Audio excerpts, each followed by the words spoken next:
How to set up and use focus mode for better concentration on iPhone. Hey guys, in today's video, I'll show you how to set up and use focus mode on your iPhone to eliminate distractions and boost your concentration. Let's dive in and get started. First, open Settings. Scroll down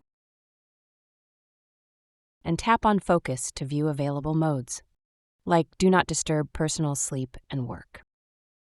Tap the plus icon in the top right corner.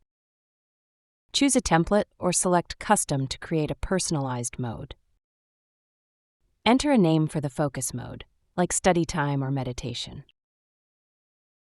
Select an icon and color for easy identification.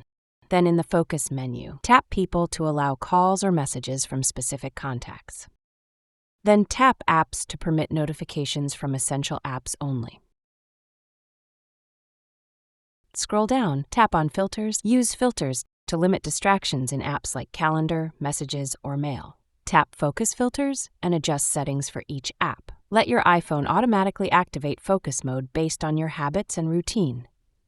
You can also access focus mode from Control Center. And that's how you set up and use focus mode on your iPhone to boost your productivity. If you found this helpful, don't forget to like, comment, and subscribe for more tips. See you in the next video.